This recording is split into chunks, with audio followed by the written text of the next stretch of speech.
Hello everyone. It is with a very heavy and sad heart that I announce to you that a very big player, a very big part of us here at Dug-Up, Watson Munyaka, otherwise known by most people as Watson Flex Munyaka or Watson Aftermath, tragically died in Zimbabwe today.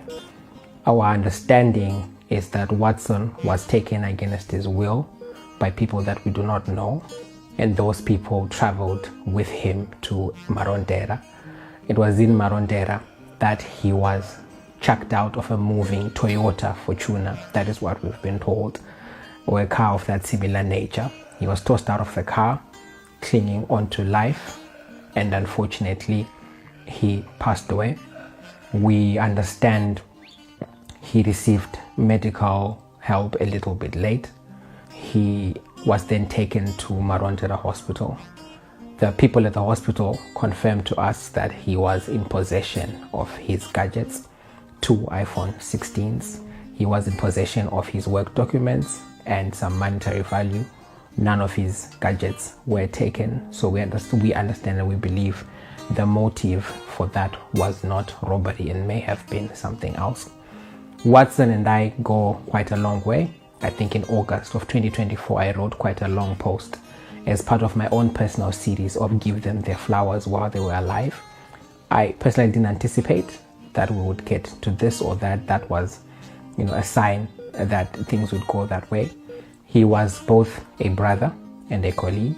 I began working with him when I was still running Kuluma Africa, which was an investigative journalism platform offering occasional incisional analysis. During the course of my work with Watson at Kuluma, we went through quite a lot of things together, including physical harm and physical danger. He maintained or continued to work with me within the back scene and in the background. And when we started Dug-Up, he was both a researcher and both a reporter on the ground, oftentimes being the go-to person when we need to verify anything locally and running a lot of our errands. As you know, Dug-Up is a network of journalists that collaborate. It is not necessarily owned by a person. We all work together to produce, content or to produce investigative journalism. So he was still a very huge part of Dug-Up. There were investigations that we were conducting with him. As I said, on a personal level, to me, Watson became like a brother. In fact, he became a brother long before we found our blood connection. Watson and I had existed as brothers. He was a very huge mainstay in my family, traveling to funerals, events, weddings, and so forth. When I got married, he was my best man. That is how close we were. And a lot of people have inundated me and inundated us with messages asking for details. As far as we know, he passed away. The circumstances are not natural.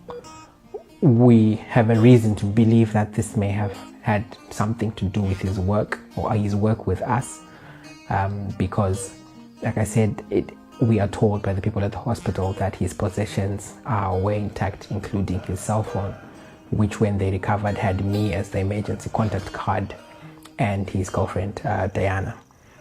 So it's a very difficult video to make, and Watson was a great guy. He was a friend to many. He had a very interesting personality. The Watson online and the Watson we knew were different, but he knew his stuff when it came to technology. He knew his stuff when it came to gadgets. He played a significant role in teaching me about cameras all the way back in 2017 when I needed to attend a Google conference in Nairobi in Kenya. And his death is both painful and shocking. I think I've personally been in a daze since I found out. I think the manner and the circumstances make it all the more alarming, especially given our suspicions that it may have something to do with his work. We are hoping that police conduct a swift investigation, that they're able to find out who, what, and when has happened, and that out of that, whoever has done this to him can be brought to justice. It's when we do these investigations, we know and we understand the dangers. I think on the 9th of March, we released a video about Itai Zamara. He has still not returned. So we know what we face when we engage in investigative journalism, but when things then do happen as they have, it does send chills down the spine.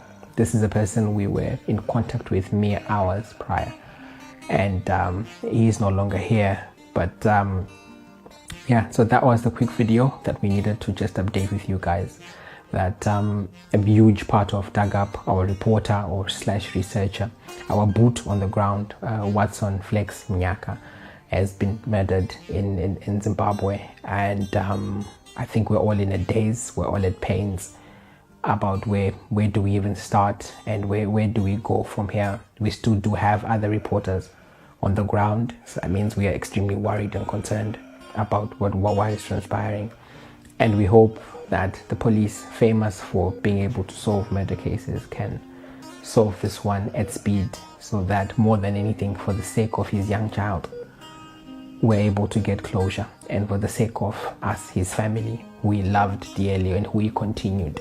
He ran a business in town, selling mobile phones, selling laptops, doing tech gadgets, cameras.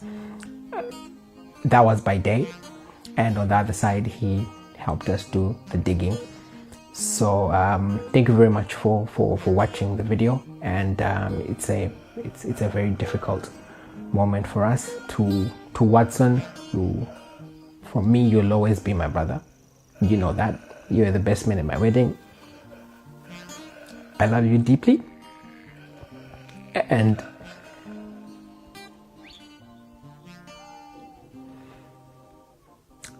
yeah, I'll always love you more, and hopefully we get answers. And this is not where it was supposed to go when we spoke about the flowers and thanking you for the role that you personally played in my life. Your impact at Dug Up will be missed. The amount of times you help us with verification, making phone calls, checking financial transactions. It still feels extremely difficult to speak of you in the past tense. So thanks everyone, and cheers.